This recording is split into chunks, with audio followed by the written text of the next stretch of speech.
Hello everyone.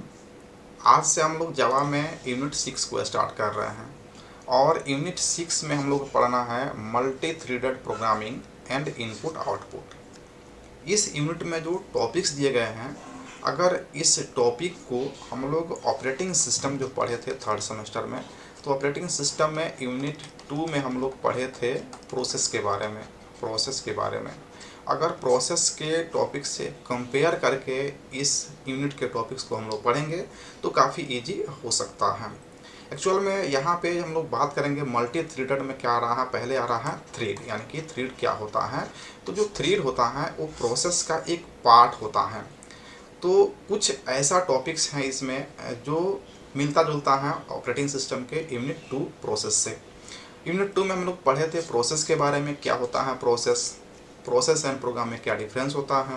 उसके बाद हम लोग पढ़े थे प्रोसेस के लाइफ साइकिल के बारे में, जब प्रोसेस क्रिएट होता है और जब तक वो कंप्लीशन करता है अपने प्रोसेसिंग को। उसमें 5 स्टेज हम लोग पढ़े थे उस लाइफ साइकिल में। तो उस तरह का यहाँ भी थ्रेड का लाइफ साइकिल हम लोग पढ़ेंगे। फिर हम लोग यहाँ पे प्रोसेस सिंपलेशन पढ़े थे, यहाँ भी हम लोग पढ़ेंगे थ्रेड सिंपलेशन के बारे में। फिर वहाँ पे हम लोग क्रिटिकल सेक्शन के बारे में पढ़े थे, यहाँ भी हम लोग पढ़ेंगे क्रिटिकल सेक्शन के बारे में। तो कुछ इसी तरह का मिलता जुलता कॉन्सेप्ट है और काफ़ी ईजी है। आज के सेशन में हम लोग इस यूनिट में कौन कौन से टॉपिक्स दिया गया है जिसको हम लोग स्टडी करेंगे उसके बारे में पढ़ेंगे, और उसके बाद किस प्रकार के हम लोग प्रश्न प्रिपेयर करेंगे एग्जाम पॉइंट ऑफ व्यू से, उसके पैटर्न को भी हम लोग समझेंगे। अगर यहाँ पे टॉपिक की बात करेंगे तो पहले टॉपिक में इंट्रोडक्शन टू थ्रेड, यानी कि थ्रेड क्या होता है। जैसे यहाँ पे दिया गया है जावा में थ्रेड मॉडल किसे कहते हैं, तो थ्रेड क्या होता है, थ्रेड का मॉडल कौन सा है, थ्रेड का प्रायोरिटी क्या होता है, उसके बाद में सिंक्रोनाइजेशन कैसे होता है और कैसे हम लोग थ्रेड को क्रिएट करते हैं। उसके बाद में इसके बहुत सारे मेथड्स हैं जिसको ये यूज करता है उसके थ्रेड लाइफ साइकिल में, जिसमें 2 मेथड यहाँ पे मेंशन किया गया है, इज, अलाइव एंड ज्वाइन। तो इसको भी हम लोग यहाँ पे पढ़ेंगे। उसके बाद में मल्टीपल थ्रेड जब आ जाता है, यानी कि एक प्रोसेस के अंदर में मल्टीपल थ्रेड हो सकते हैं। तो जब मल्टीपल थ्रेड आता है प्रोसेसिंग के लिए तो वहाँ पे उसका सिंक्रोनाइजेशन कैसे होगा उसके बारे में पढ़ेंगे।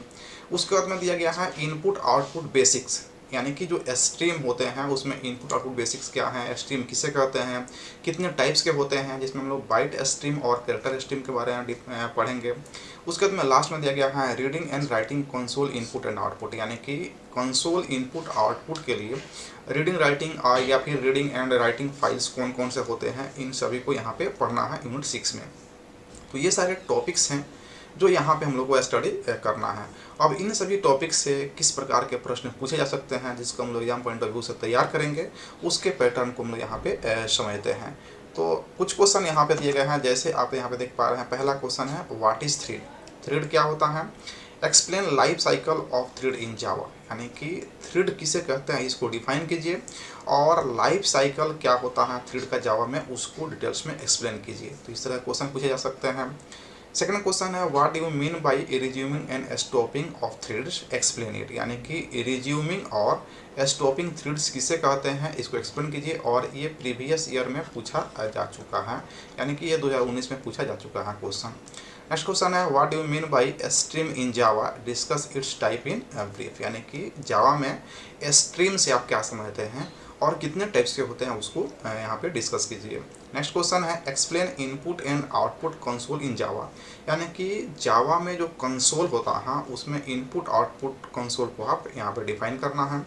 एंड लास्ट क्वेश्चन है शॉर्ट नोट्स में, जैसे थ्रेड सिंक्रोनाइजेशन किसे कहते हैं और अलाइव एंड ज्वाइन मेथड के बारे में आपको यहाँ पे डिस्कस करना है। तो इस तरह के प्रश्न जो है ना इस यूनिट से पूछे जा सकते हैं। इन सभी को हम लोग एक एक करके आगे के सेशन में डिस्कस करेंगे और समझने का प्रयास करेंगे।